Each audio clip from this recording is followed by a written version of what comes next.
तरारी विधानसभा उपचुनाव को लेकर जहां राजनीति तेज हो गई है, हम बता दें कि तरारी विधानसभा उपचुनाव को लेकर जनस्वराज और भाकपा माले और एनडीए के लोग अपने क्षेत्र में प्रचार कर रहे हैं। अभी हमारे साथ हैं मनोज भारती जी, जो विदेश में अधिकारी, विदेश और भारतीय की ओर से अधिकारी भी रह चुके हैं और दलित के बड़े जाने माने नेता भी हैं। हम उनसे जानेंगे कि सर कि अभी आप बिहार में आए हुए हैं और खासकर भोजपुर में, और तरारी विधानसभा को लेकर काफ़ी लोग प्रचार में जा रहे हैं। कहाँ आपकी पार्टी है, अभी क्या जीत का दावा कर रहे हैं?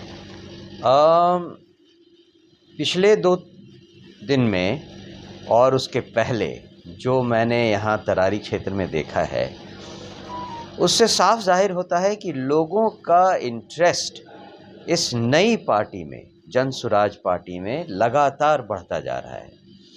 हमारे पास कमी थी इस बात की कि लोग हमें और हमारी नीतियों को समझ नहीं रहे थे। अब हमें लगता है कि धीरे धीरे हमारे प्रचारकों के कारण, हमारे जो उम्मीदवार हैं किरण जी, उनके डोर टू डोर प्रचार के कारण, प्रशांत किशोर जी यहाँ 3 दिन रह चुके हैं, उनके प्रभाव के कारण जनता बाय एंड लार्ज समझ चुकी है कि हमारी नीतियाँ बाकी पार्टियों से अलग हैं और वो हमारी तरफ ज़्यादा से ज़्यादा झुकती जा रही हैं। इसमें कोई शक नहीं। सर, अगर बात करें तो एनडीए के तरफ से बाहुबली के पुत्र ही हैं और पहले भी वो रह चुके हैं। इसके बाद अगर तरारी की बात करें, जो पूर्व विधायक थे अब मतलब बन गए हैं सांसद, और उन राजू यादव पर विश्वास जताया गया और आपकी पार्टी है जो किरण जी पर विश्वास जता रही है। तो क्या लगता है, एक महिला उम्मीदवार है, काफ़ी एक्टिव हैं, तो ऐसे में पार्टी कहाँ के क्या अपना मुद्दा रहेगा? हमारी उम्मीदवार हमारी पार्टी की नीतियों के तहत ही चुनी गई हैं। हम हमेशा से ही परिवारवाद और बाहुबलियों का विरोध करते आए हैं। इसीलिए भी हमने किरण जी को चुना है, जो कि ज़मीन से उठकर आई हुई एक समाज सेविका है। उनका कार्य क्षेत्र भी यही तरारी रहा है। तरारी में हमने हज़ारों महिलाओं को देखा है जो उनसे सीधा डायरेक्टली प्रभावित भी हुई हैं।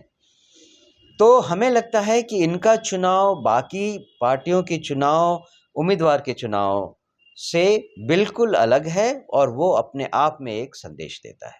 जी, आप दलित के भी नेता हैं और ऐसे इतने बड़े पोस्ट पर हैं और प्रशांत किशोर के साथ हैं, तो दलितों का क्या मदद मिल पाएगा? दलितों को कल भी मैंने इसके बारे में कहा था, दलितों को ज़रूरत है इस बात की कि दलितों के बीच में जो भेदभाव है उसको वो भूल कर एक साथ हों, तभी उनके हितों की सुरक्षा सही मायने में हो सकती है। मैं जो कहना चाहता हूँ उसका एक एग्जाम्पल देता हूँ। पासी है तो वो चमार के साथ नहीं बैठना चाहता है, चमार है तो वो मुसहर के साथ नहीं बैठना चाहता है। ये जो बिटवीन दलित ग्रुप्स में भेदभाव लोग अपने आप करने लगे हैं या उनसे सदियों तक करवाया जा रहा है, ये उनको अभी भी अपने पॉलिटिकल, राजनीतिक शक्ति को सही तरह से पाने में मदद नहीं कर रहा है। जितने भी मुखिया हैं बिहार में, दलितों की आबादी के हिसाब से क्या हमारे पास उतने दलित मुखिया हैं? जितने भी वार्ड मेंबर्स हैं, जितने भी म्यूनिसिपैलिटी मेंबर्स हैं, जितने भी ऑफिस होल्डर्स हैं, बिहार की आबादी के हिसाब से क्या उतने लोग दलित समाज से आते हैं? अगर नहीं आते हैं, जो कि ग्राउंड रियलिटी है, तो इसका मतलब यही है कि दलित अपने आप में संगठित नहीं हैं और उन्हें इस बात के लिए जगाना ही मेरा प्रथम कर्तव्य बनता है। कल का एक देखे थे कि भाजपा वाले प्रशांत किशोर को कह रहे हैं कि उनका कोई अपने लहजे में ही गलत शब्दों का इस्तेमाल किए, तो क्या इस पे कहेंगे? नहीं, उनका जो भी कहना हो वो एक्चुअली हमारी स्थिति को और मजबूत करता है, क्योंकि हमारी पार्टी तो अभी 1 महीने पहले की है, पुरानी है। इस पार्टी के किसी भी कथन को या किसी भी नेता को लेकर अगर 35-40 साल पुरानी पार्टियां इतने गिरे हुए स्तर तक जाती हैं, तो इसका मतलब है कि वो हमसे ऑलरेडी डर रही हैं। हमारी आधी जीत तो ऑलरेडी हो चुकी है। चाहे हमारा कोई भी पोजीशन हो, हमने 1 महीने के कार्यकाल में अगर इतनी पुरानी और जमी हुई पार्टियों की नींद हराम कर दी है, तो इससे और बड़ी बात क्या हो सकती है? क्या कहना चाहेंगे जनता को, क्योंकि जनता के बीच खुद प्रशांत किशोर भी जा रहे हैं और जितने भी उपचुनाव हो रहे हैं, चाहे गया हो चाहे कहीं भी हो, तो जा रहे हैं, तो प्रशांत किशोर पर लोग क्यों भरोसा करें? बात बिल्कुल साफ है। हम शासन के लिए नहीं आए हैं। हमारा मुख्य मुद्दा बदलाव लाना है। शुरू से प्रशांत किशोर जी ने भी कहा है कि बिहार में बदलाव की ज़रूरत है। पिछले 40 सालों में बिहार की पोजीशन बिल्कुल बदली नहीं है। 40 साल पहले भी बिहार देश में विकास के तरफ से बिल्कुल निचले स्तर पे था, आज भी सबसे निचले स्तर पर है। तो बदलाव हुआ ही नहीं है। जो मीनिंगफुल बदलाव है वो अभी तक हुआ नहीं है। तो हमारा मेन मुद्दा चुनाव में जीतना नहीं है, हमारा मेन मुद्दा बिहार में बदलाव लाने का है।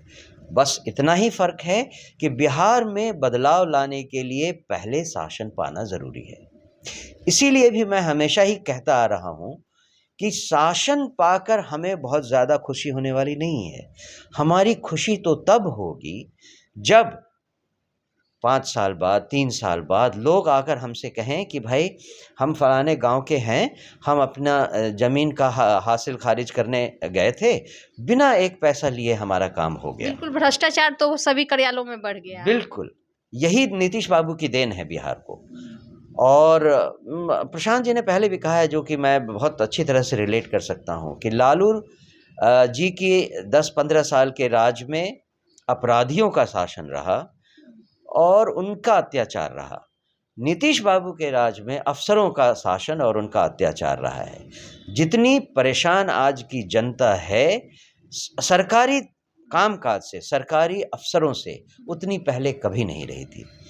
तो हमारा मुख्य काम यही रहेगा कि लोगों के मन में जो ये भय है शासन का और जो दबाव है शासन की तरफ से, उसको जब तक हम ख़त्म नहीं करेंगे, बिहार में सही बदलाव नहीं आ पाएगा। बिल्कुल, धन्यवाद सर। जिस तरह से जन स्वराज के जो संस्थापक हैं प्रशांत किशोर, लगातार चुनाव को लेकर प्रचार प्रसार कर रहे हैं। अभी हमारे साथ है मनोज भारती जी हैं, और यह लगातार जिस तरह से क्षेत्र में भी जा रहे हैं, और इनका दावा है कि जन स्वराज इस बार काफ़ी अच्छे सीट लाकर और अपना एक मुकाम हासिल करेगी। मैं नेहा गुप्ता, भोजपुर।